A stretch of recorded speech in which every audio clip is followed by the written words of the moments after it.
ஆண்டோடைய பாத்தில ஜெபிக்கும் போது ஆண்டவர் பேசும்படியா உணர்த்தின வசனத்தை நாம் தியானிக்க போகிறோம். நீதிமொழிகள் புஸ்தகம் 21ஆம் அதிகாரம் 31வது வசனம். குதிரை இத்தனை நாளுக்கு ஆயத்தமாக்கப்படும், ஜெயமோ கர்த்தரால் வரும். எல்லாரும் அப்படியே கண்களை மூடி, ஆண்டவரே நீர் எங்களோடு பேசும். மனுஷனுடைய சத்தத்தை நாங்கள் கேட்க வரல ஆண்டவரே, இந்த மனுஷனை மறைச்சிருங்கப்பா. ஆமே, எல்லாரும் கண்களை மூடி ஆண்டவர் நோக்கி ஜெபிங்க பார்க்கலாம். இந்த வார்த்தை எல்லாருக்கும் பிரோஜனமாக இருக்கும். நம்முடைய வார்த்தை கொண்டு பேசுங்கப்பா. மனுஷனுடைய சத்தத்தை நாங்கள் கேட்க வரல ஆண்டவரே, இந்த மனுஷனை மறைச்சிருங்க ஆண்டவரே. எல்லாரும் அப்படி கண்களை மூடி ஆண்டவர் நோக்கி ஜெபிங்க பார்க்கலாம். எல்லாரும் பாரத்தோடு ஜெபிங்க பார்க்கலாம். நீங்கள் தான் பேசணும் ஆண்டவரே. உம்முடைய வார்த்தையிலே ஜீவன் உண்டு, உம்முடைய வார்த்தையிலே வல்லம் உண்டு ஆண்டவரே. நீங்கள் பேசுங்கப்பா. ஆமேன். எல்லாரும் ஜெபிக்கலாமாம்மா? எல்லாரும் பாரத்தோடு ஜெபிங்க பார்க்கலாம். உடைய வார்த்தை கொண்டு பேசி பிள்ளைகளை பலப்படுத்தும் இயேசுவின் நாமத்தில் பிதாவே, ஆமேன். எல்லாருக்கும் மனப்பாடமாக தெரிந்த வசனங்க. குதிரை இத்தனை நாளுக்கு ஆயத்தமாக்கப்படும், ஜெயமோ கர்த்தரால் வரும். ஆமேன். ஜெயம் கர்த்தரால் வரும். இதை அறிந்து கொண்டாதான் நம்ம ஜெபித்து ஆண்டவருடைய ஆசீர்வாதத்தை பெற்றுக்கொள்ள முடியும். ஆமேன். என்ன கண்பானவர்களே, பிரசங்கி எழுதும்போது இப்படி எழுதுகிறார், குதிரை இத்தனை நாளுக்கு ஆயத்தமாக்கப்படும், ஜெயம் கர்த்தரால் வரும். ஆமேன். ஜெயத்துக்கு இன்னொரு பேர் என்ன பேருங்க சொல்லுங்க பார்க்கலாம். ஜெயத்துக்கு இன்னொரு பேர் உண்டு தமிழில், வெற்றி. வெற்றி யார் தருவா? ஜீசஸ், ஏசப்பா மட்டும்தாங்க தர முடியும். ஆமீன். கர்த்தர் மாத்திரமே ஜெயத்தை தருகிற ஆண்டவர். குதிரை இத்தனை நாளுக்கு ஆயத்தமாக்கப்படும், ஜெயமோ கர்த்தரால் வரும். அருமையான ஒரு வார்த்தை, நமக்கு விசுவாசத்தை தூண்டும்படியான ஒரு வார்த்தை. ஜெயம் கர்த்தரால் வரும். இதை புரிந்து கொண்டவங்க தான் கர்த்தரை சார்ந்து, கர்த்தரை சேவித்து ஜெபித்து ஜெயத்தை பெற்றுக்கொள்ள முடியும். இதை புரிந்தவன் உண்மையிலே அவன் ஞானவான். உண்மையிலே கர்த்தர் தான் ஜெயத்தை தர முடியும், நம்மளால ஒன்று செய்ய முடியாது. அதுக்கு முன்னாடி உள்ள வசனத்தை படிமா. கர்த்தருக்கு விரோதமான ஞானமும் இல்லை, கர்த்தருக்கு விரோதமான ஞானமும் இல்லை, புத்தியும் இல்லை, ஆலோசனையும் இல்லை. புத்தியும் இல்லை, ஆலோசனையும் இல்லை. அதுக்கப்புறம் தான் சொல்றாரு, குதிரை இத்தனை நாளுக்கு ஆயத்தமாக்கப்படும், ஜெயமோ கர்த்தரால் வரும்.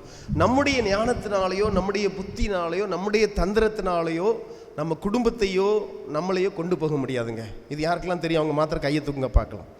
ஆமே, அதில் தோல்வி தான் இருக்கும். நம்ம ஒன்று நினைப்போம், ஒன்று நடக்கும். அதனால தான் கர்த்தருக்கு விரோதமான ஞானமும் இல்லை, புத்தியும் இல்லைன்னு சொல்லி, ஆலோசனையும் இல்லை என்று சொல்லி நம்ம பார்க்குறோம். நம்ம ஆண்டவருக்கு ஒரு பேர் உண்டுங்க, அவர் ஆலோசனை கர்த்தர். அவர் நமக்கு ஆலோசனை தர்றதுல அதில் வெற்றி இருக்கும். அப்படி நிறைய சொல்லிக்கிட்டே போகலாம். அப்போ ஜெயம் எங்கிருந்து வருது? ஆண்டவரத்தில் தான் வருது. வெற்றி எங்கிருந்து வருது? ஆண்டவரத்தில் தான் வருது. ஆமென். அதனால இன்றைக்கு நிறைய சாட்சிகளை நம்ம கேட்குறோம். இந்த ஜெயத்தை எப்படிங்க பெற்றுக்கொள்ள முடியும்? நம்முடைய வாழ்க்கையில் தோல்வி அடைந்தோன்னா வெட்கப்பட்டுருவோம். வெற்றி இருந்தால் தான் நம்ம வெட்கப்பட மாட்டோம். அப்படி தானே? ஜெயம் கிடைச்சுன்னு வைங்கள, நம்ம வெட்கப்பட மாட்டோம். ஆனால் எந்த மனுஷன் தோல்வி அடைகிறானோ அவனுக்கு வெட்கம்தான். அது நானாக யாராக இருந்தாலும் சரி. தோல்வி யாருக்கெல்லாம் வந்துச்சோ அதில் உண்மையிலே ஜெயம் இல்லை. நம்ம வெட்கப்பட்டுருவோம். தோல்வி நமக்கு வந்துச்சுன்னா வெட்கப்பட்டுருவோம். ஆனால் ஜெயம் கிடைச்சிது அப்படின்னா, வெற்றி கிடைச்சிது அப்படின்னா நம்ம வெட்கப்பட மாட்டோம். என்ன கண்பானவர்களே, இதை குறித்தான் கொஞ்சம் நம்ம ஆழமாக நம்ம தியானிக்க போகிறோம். இப்படி பேசிட்டு போகிறதுக்கு இல்லை, இப்படி வாசித்துட்டு போகிறதுக்கு இல்லை, அதை அனுபவிக்கணும். புரியுதா உங்களுக்கு? சாலமோன் ஞானி இதை அனுபவிச்சிருக்கிறார். அவங்க அப்பா தாவீது ராஜா அதை அனுபவிச்சிருக்கிறார். நம்மளும் அதை அனுபவிக்கணும். புரியுதா உங்களுக்கு? இது யார் எழுதுனது?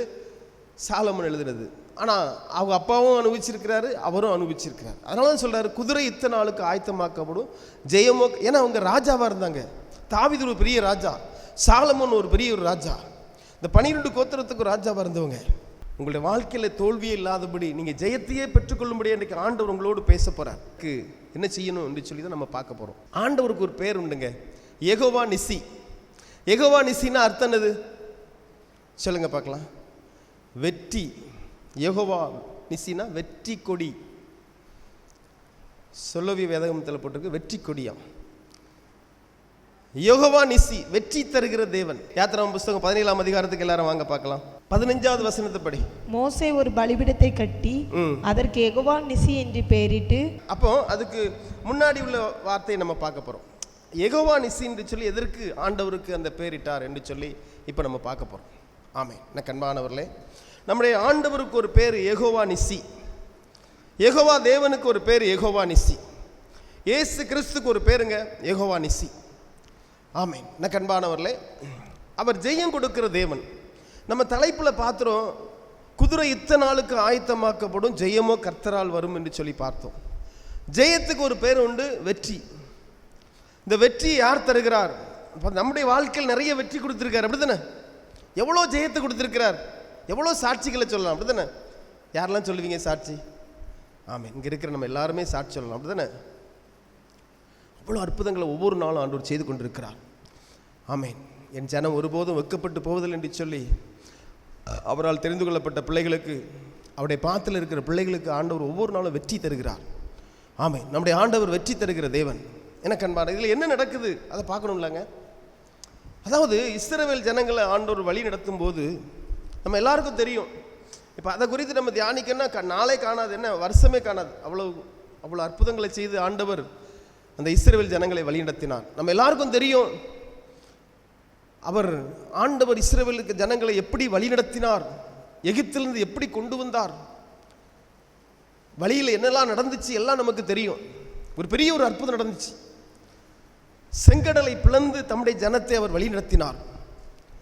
செங்கடலை பிளந்து தண்ணீர் ரெண்டு பக்கமும் மதிலானுக்கு ஜனங்கள் நடக்கிறாங்க. நம்முடைய ஆண்டவர் அவ்வளோ பெரிய அற்புதத்தை செய்தார். அன்றைக்கு வாழ்ந்த ஜனங்கள் நம்முடைய ஆண்டவர் செய்த அற்புதத்தை கண்டு ஆண்டவரை அறியாத ஜனங்கள் இருதயெல்லாம் கரைஞ்சிட்டு என்று சொல்லி பைபிள் சொல்லுது. அவ்வளோ ஒரு பெரிய அற்புதத்தை ஆண்டவர் செய்தார். தம்மால் தெரிந்து கொள்ளப்பட்ட பிள்ளைகளை அவர் வழி நடத்தும் போது அவர் எப்படி வழி நடத்தினார்? பின்னாடி பார்வோனுடைய ரதங்களுக்கு பார்வோன் விரட்டிட்டு வர்றான், பார்வோனுடைய இராணுவம் விரட்டிட்டு வருது. இஸ்ரவேல் ஜனங்கள் கடல்ல போய் நிற்கிறாங்க. அந்த சைடு தண்ணி, பின்னாடி பார்த்தீங்கன்னா பார்வோனுடைய சேனை. பார்வோன் எல்லாம் ரதங்களோடும் குதிரை வீரர்களோடு வர்றாங்க, ஆயுதத்தோடு வர்றாங்க. ஒருத்தரையும் சும்மா விட மாட்டாங்க, எல்லாரையும் வெட்டி போட்டுருவாங்க. ஆனால் ஆண்டவர் பெரிய ஒரு அற்புதத்தை செய்கிறார். செங்கடலை பிளந்து ஆண்டவர் வழிநடத்தினார். அந்த பார்வோனுடைய இராணுவம் இஸ்ரவேல் ஜனங்களை தொடாதபடி ஆண்டவர் அப்படியே அந்த பார்வோனுடைய அந்த இராணுவத்துக்கு அது மேக ஸ்தம்பமாகவும் அவனுக்கு ஒரு இருட்டாகவும் ஆண்டுடைய பிள்ளைகளுக்கு வெளிச்சமாகவும் வழிநடத்தி அவன் நெருங்க விடாதபடி இஸ்ரவேல் ஜனங்கள் கடலை கடக்கும் போது அவங்க கடலில் வந்து மாண்டு போகிறாங்கன்னு சொல்லி பைபிள் நம்ம தெளிவாக பார்க்குறோம், அப்படிதானே? எல்லா பார்வோனுடைய இராணுவமும் எல்லா பார்வோனுடைய எதிர்த்து வந்த எல்லா ஜனங்களும் அப்படியே அழிஞ்சிட்டாங்க தண்ணியில்.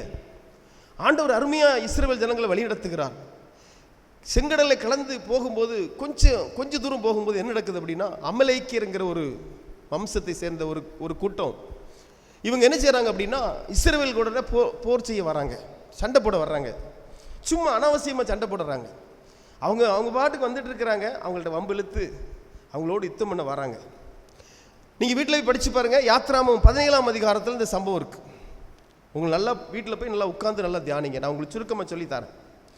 இப்படி வழியருகே வந்துட்டு இருக்கும்போது கானான் தேசத்தை நோக்கி வரும்போது இந்த அமலேக்கியர் என்ன செய்கிறாங்க, இஸ்ரவேல் ஜனங்கள்கிட்ட வம்பு பண்ணுறாங்க. வம்பு பண்ணி யுத்தத்துக்கு வர்றாங்க. உடனே மோசே சொல்கிறாரு யோசுவாட்ட, எப்பா நீ ஜனங்களை கூட்டிகிட்டு போய் நீ யுத்தம் பண்ணு, நான் போய் மலை உச்சியில் போய் நான் கோலை வச்சு நான் ஆண்டவர்கிட்ட நான் வேண்டிக் கொள்ள போகிறேன், நான் கோலை பிடிச்சிட்டு இருப்பேன், நீ யுத்தம் பண்ணு அப்படிங்கிறாரு. எடுங்க பார்க்கலாம். ஒரே ஒரு வார்த்தை மட்டும் நம்ம படிக்கலாம். அப்படியே 17ஆம் அதிகாரத்துக்கு வாங்க பார்க்கலாம். 17ஆம் அதிகாரத்தில் மோசே சொல்றதை பாருங்க, 9ஆம் வசனத்து. அப்பொழுது மோசே யோசுவாவை நோக்கி நீ நமக்காக மனிதரை தெரிந்து கொண்டு புறப்பட்டு அமலேக்கியரோடு யுத்தம் பண்ணு. நாளைக்கு நான் மலையுச்சியில் தேவனுடைய கோலை என் கையில் பிடித்து கொண்டு நிற்பேன் என்றான். யோசுவா தனக்கு மோசே சொன்னபடியே செய்து அமலேக்கியோட யுத்தம் பண்ணினான். மோசேயும் ஆரோனும் ஊர் என்பவனும் மலையுச்சியில் ஏறினார்கள். மோசே தன் கையை ஏறெடுத்திருக்கையில் இஸ்ரவேலர் மேற்கொண்டார்கள். அதாவது மோசையும் ஆரோனும் ஊரும் 3 பேரும் என்ன செய்றாங்க, மலை உச்சியில் போய் மோசே கோலைய அப்படியே பிடித்து கொண்டு இருக்கிறார். அவர் கோலை பிடித்து கொண்டிருக்கும் போது இஸ்ரவேலுக்கு வெற்றி கிடைக்குது. அவர் கோல் கொஞ்சம் அவர் கை அவர் கொஞ்சம் சோர்வாயிட்டார். சோர்வாகணுன்னு கோலை நீட்ட முடியல. என்ன ஆயிடுது, அமலேக்கியர் மேற்கொள்றாங்க. நல்லா கவனமாக, இது ரொம்ப முக்கியம் தம்பிமார்களா, கொஞ்சம் கவனமாக கேளுங்க. ஜெபம் இல்லாதபடி நமக்கு ஜெயம் கிடைக்காதுங்கிறதுக்கு ஒரு பெரிய ஒரு காரியத்தை செய்திருக்கிறார் பழைய ஏற்பாட்டில். ஜெபிக்காதபடி நீ வாழ முடியாது, ஜெபிக்காதபடி உனக்கு ஜெயம் கிடைக்காதுங்கிறதுனால, நீ ஜெபிச்சாத உனக்கு ஜெயம் கிடைக்கும், ஜெபிச்சாத உனக்கு வெற்றி கிடைக்குங்கிறதுக்காக இந்த ஒரு காரியத்தை ஆண்டவர் செய்றார். நல்ல கவனமா கேளுங்க தம்பி. அமலேக்கியர் இஸ்ரவேல் ஜனங்களோடு சண்டை போடுறாங்க. இதை யோசுவா தான் இது நடத்துறார். இஸ்ரவேல் ஜனங்களை அழைத்து கொண்டு போய் யுத்தம் பண்றாரு. என்ன ஆகுது அப்படின்னா, மோசே என்ன சொல்றாரு, நீ யுத்தத்துக்கு போங்க, நான் மலை உச்சியில் போய் அந்த கோலை நான் நீட்டுறேன் அப்படி சொல்றாரு. இவர் கோலை நீட்டிட்டு இருக்கும்போது என்ன நடக்குது அப்படின்னா, இஸ்ரவேல் ஜனங்கள் அமலேக்கியர்களை அவங்க அடிக்கிறாங்க. ஆனால் கொஞ்சம் அவருக்கு சோர்வாயிட்டார். என்ன ஆயிட்டு அப்படின்னா, அந்த கோலை நீட்ட முடியல.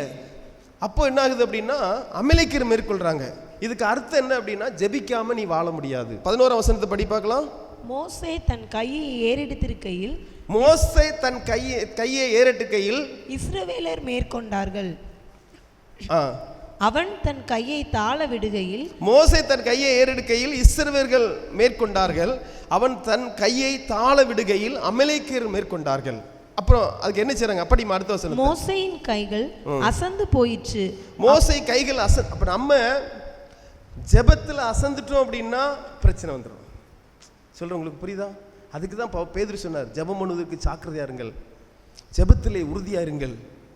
கொஞ்சம் அசந்துட்டோம் அப்படின்னா பிரச்சனை வந்துடும். இவன் கை அசந்தோன்னே அமலேக்கியர் மேற்கொண்டார்களாம். அப்போ ஜெபிக்காம வாழ முடியுமாங்க? இன்னைக்கு ஜெபிங்க அப்படின்னா கோபம் வருது, ஜெபிங்க அப்படின்னா கோபம் வருதுங்க. இந்த ஜெபிக்காதவங்கிட்ட ஜெபிங்கன்னு சொல்லுங்க பார்க்கலாம், ரொம்ப கோபம் வரும். தெரியுமா உங்களுக்கு அது? ஆமீன். கோபப்படுவாங்க நம்மகிட்ட. உங்கள் வீட்டில் நீங்கள் சொல்லி பாருங்கள், ஜெபிக்காதவங்க உங்கள் வீட்டில் இருந்தாங்கன்னா நீங்கள் சொல்லி பாருங்கள் பார்க்கலாம். பிசாசு அவனை கெச்சிக்கிற சிங்க போல யாரை விழுங்கலான்னு சுற்றி திரிகிறாங்க. ஆமீன். யாரை விழுங்கலான்னு சொல்லி சுற்றி திரிக்கிறான். கண்பானவர்களே, அவன் வகை திடுக்கிறானோ. இங்கே பாருங்க, மோசே கை கொஞ்சம் அசந்துட்டுங்க, தோல்வி ஆயிடுச்சு.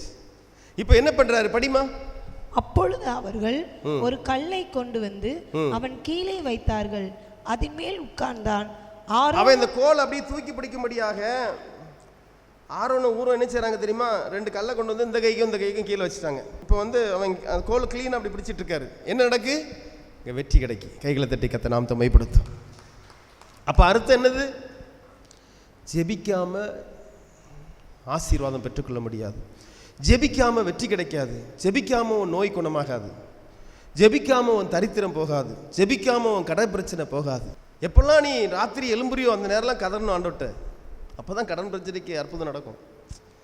நீ எலும்பு நேரம்லாம் அதை தான் சொல்லணும், ஆண்டவரே அற்புதம் செய்யுங்கப்பா, அற்புதம் செய்யுங்கப்பா சொல்லி பாருங்க பார்க்கலாம். ஆமீன்.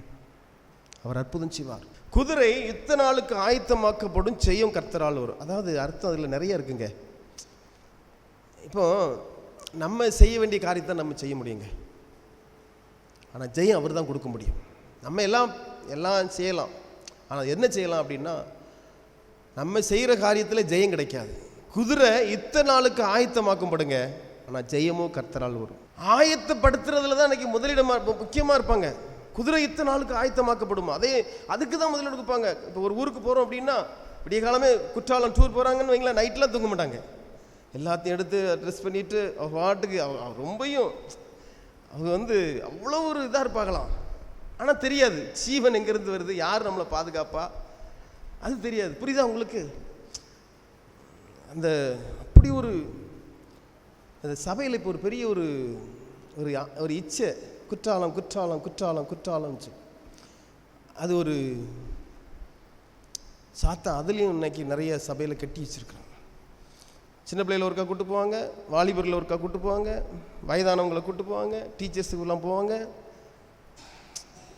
என்ன பாருங்க, காலத்தை நீ பிரயோஜனப்படுத்து, ஜெபத்தில் நீ வழிநடத்து, நீ ஜெபத்தில் ஜனங்களை வழிநடத்து. போகலாங்க, எல்லாத்தையும் பார்க்கலாம், ஆண்டவர் படைச்ச எல்லாவற்றையும் பார்க்கலாம்.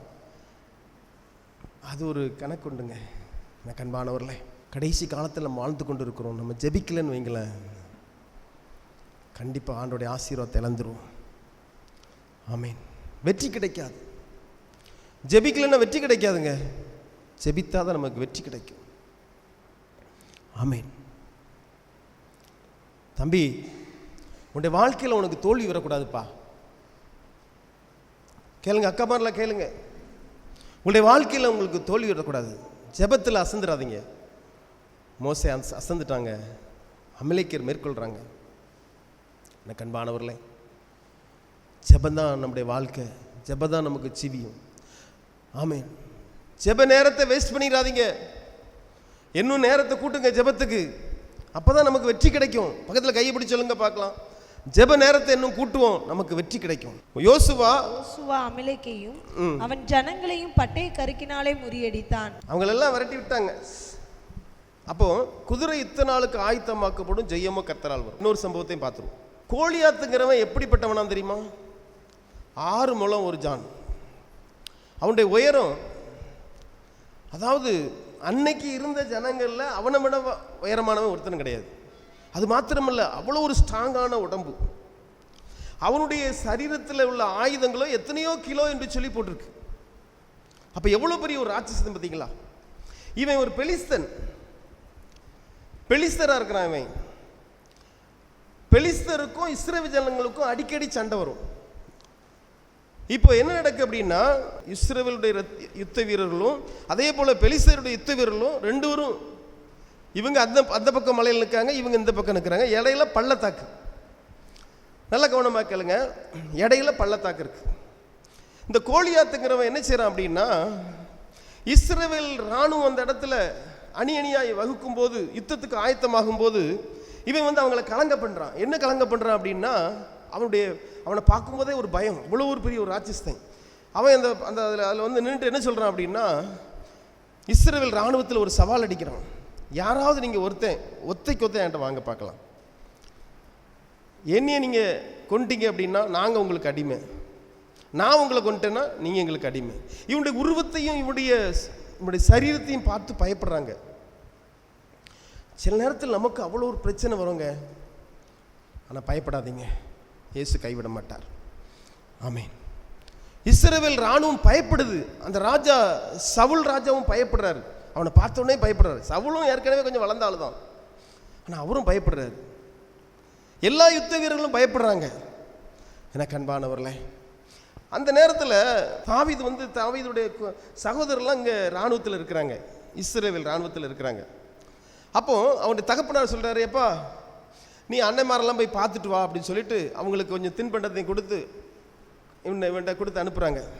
இவன் ஆடு மேய்ச்சிட்டு இருக்கவன் இவன் போய் பார்க்க போகிறான். இவன் போகிற நேரத்தில் அந்த யுத்த வீரர் வந்து நிற்கிறான். யாரு? அந்த கோலியாத் வந்து நிற்கிறான். அவன் வந்து நின்று அதே போல் இஸ்ரவேல் இராணுவத்தை நிந்திக்கிறான். இவன் பார்த்த உடனே இவனுக்குள்ளே அவன் நிந்திக்கிறத பார்த்த உடனே இவனுக்குள்ளே ஒரு கோபம் வருது. எதுக்காக அப்படி கோபம் வருதுன்னா, சாதாரண ஒரு விருத்த சேதனம் இல்லாதவன், நான் சொல்கிறேன் உங்களுக்கு புரியுதா? சாதாரண ஒரு விருத்த சேதனம் இல்லாதவன்னா புரியுதா உங்களுக்கு? இவன் ஒரு புறஜாதி, இவன் ஆண்டவரை அறியாதவன். ஏன்னா இஸ்ரவேல் ஜனங்களுக்கு ஒரு காரியம் உண்டுங்க, அவங்க விருத்த சேதனம் பண்ணுவாங்க. அதான் அவங்களுக்கு அடையாளம், இஸ்ரவேலருக்கு அடையாளம். இவன் ஒரு விருத்த சேதனம் இல்லாதவன். இவன் உண்மையான கடவுளை ஆராதிக்கவில்லை, இவன் விக்கிரகங்களை ஆராதிக்கிறான். இவன் எப்படி ஜெயிக்க முடியும்? சொல்ற உங்களுக்கு புரியுதா? இவன் எப்படிங்க யுத்தத்தில் ஜெயிக்க முடியும்? இவனை ஈஸியாக அடிச்சிடலாமே.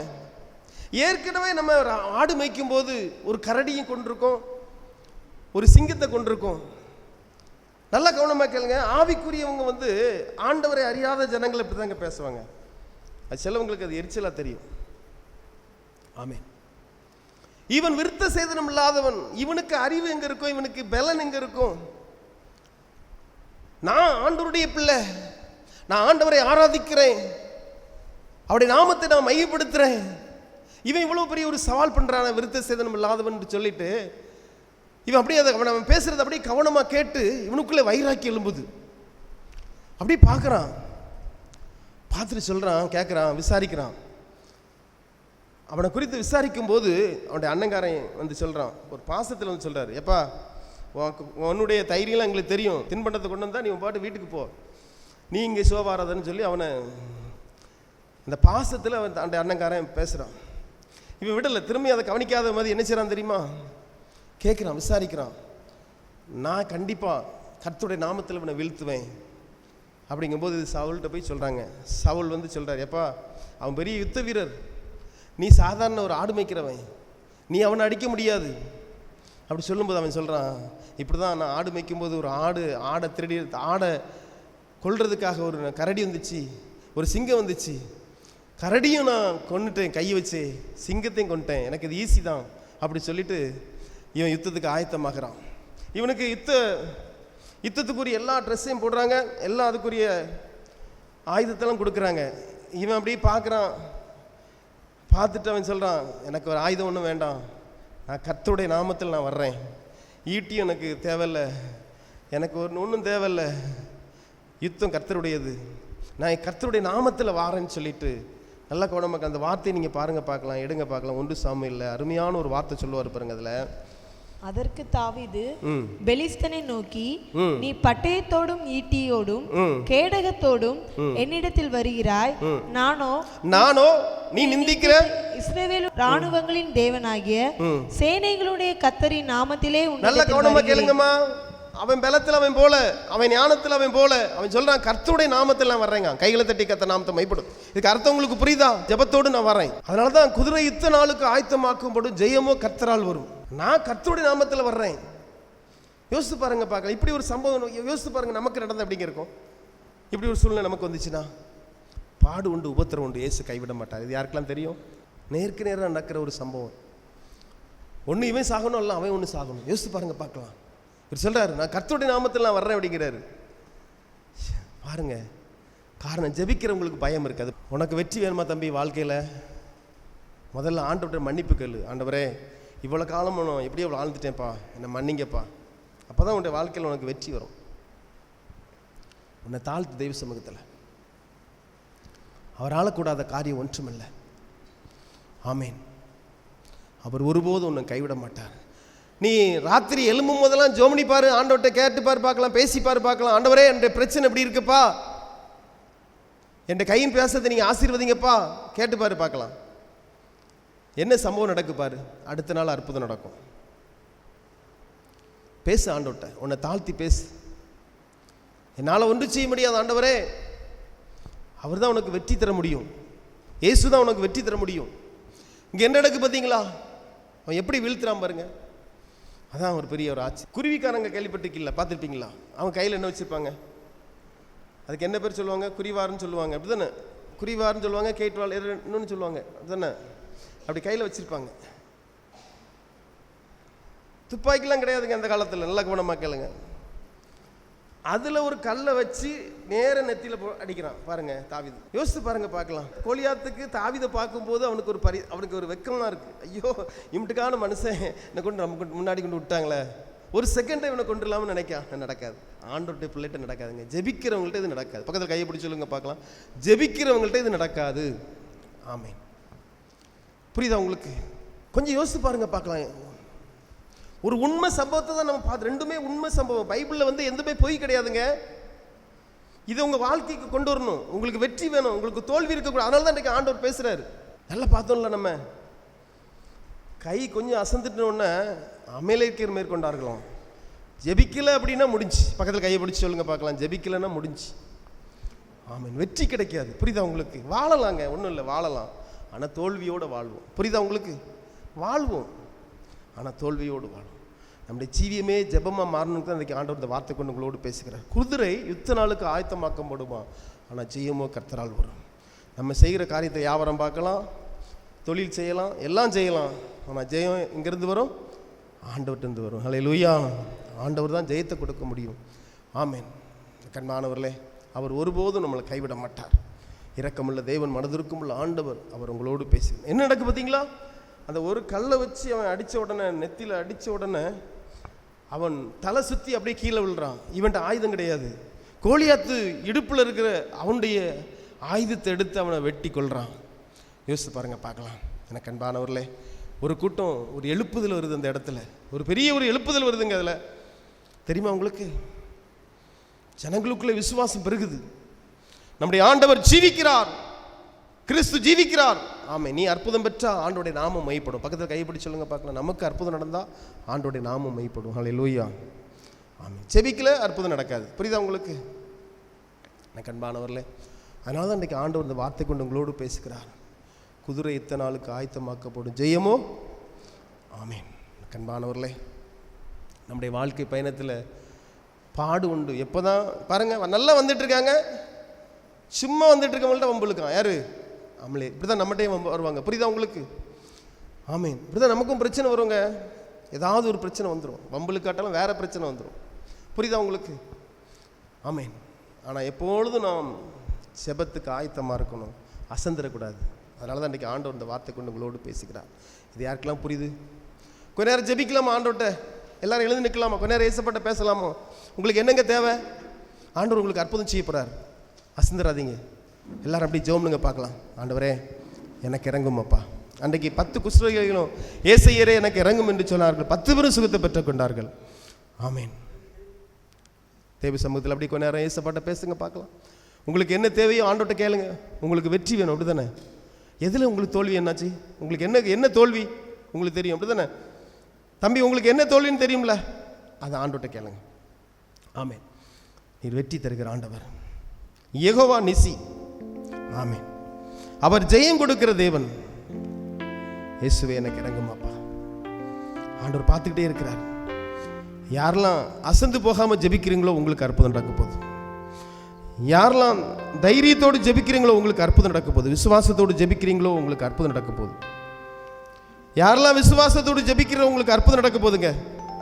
யாரெல்லாம் அசந்து போகாதபடி ஜெபிக்கிறீங்களோ உங்களுக்கு அற்புதம் நடக்க போகுது.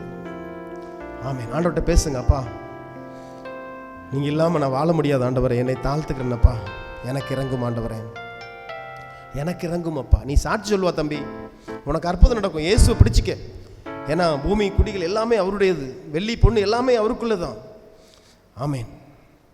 கர்த்தரின் ஆசீர்வாதம் தான் ஐஸ்வர்யத்தை தர, உனக்கு வேதனை இருக்காது. பைபிள் ஒரு வசனம் உண்டு, தரித்திரனை விசுவாசத்தினாலே ஐஸ்வர்யனை ஆக்குவாராம். யாக்கோபுல ஒரு வசனம் இருக்குங்க, தரித்திரனை விசுவாசத்தினாலே ஐஸ்வர்யனை ஆக்குவாராம். ஒரு தரித்திரன் ஜெபத்தினால அவன் ஆசீர்வாதத்தை பெற்றுக்கொள்ள முடியுங்க. அழகான வசனம் இருக்கு. அவர் 2 மீன் 5 அப்பத்தை கொண்டு 5000 பேருக்கு போஷித்தார். அவர் தண்ணீரை ரசமா மாற்றினார். இயேசுவே எனக்கு இறங்கும் அப்பா, நான் உம்முடைய பிள்ளை ஆண்டவரே, நான் வெறுமையா போகக்கூடாது ஆண்டவரே. ஆமீன். பிள்ளைகள் ஜெபிக்கிறாங்க தகப்பனே, பிள்ளைகள் பாரத்தோடு ஜெபிக்கிறாங்கப்பா, உம்மை நோக்கி ஜெபிக்கிறாங்க ஆண்டவரே. நீ பாடுகளை ஏற்றுக்கொண்டீர், துக்கங்களை சுமந்து கொண்டீர் தகப்பனே. நீர் தாமே சோதிக்கப்பட்டபடியால் சோதிக்கப்பட உதவிச்சே நீ வல்லவராக இருக்கிறப்பா.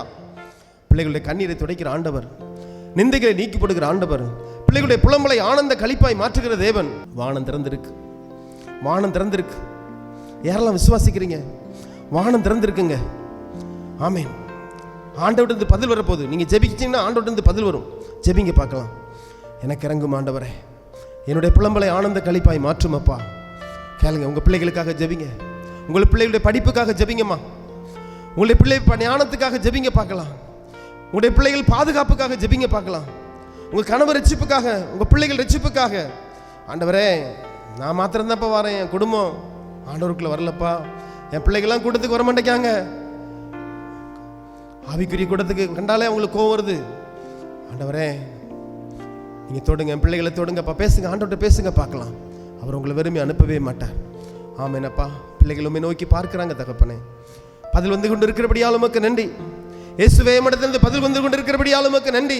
பிசாசனம் வெட்கப்பட்டு போகிறபடியால் உமக்கு நன்றி. பிள்ளைகளை தொடுகிறபடியால் உமக்கு நன்றி. நோய்களை குணமாக்குறபடியால் உமக்கு நன்றி. பிள்ளைகளை வெட்கப்படாதபடி சரீரத்தை பலப்படுத்துகிறபடியால் உமக்கு நன்றி. வெற்றி தருகிற ஆண்டவர், ஆரோக்கியத்தை கொடுக்கிறபடியால் உமக்கு நன்றி. கையின் பியாசத்தை ஆசீர்வதிக்கிறபடியால் உமக்கு நன்றி. தரித்திரங்கள் நீங்கி போகிறபடியால் உமக்கு நன்றி. பற்றாக்குறை நீக்கி போடுகிறபடியால் உமக்கு நன்றி. பிள்ளைகளுடைய எல்லா விண்ணப்பத்துக்கு பதில் கொடுத்து கொண்டிருக்க உமக்கு நன்றி.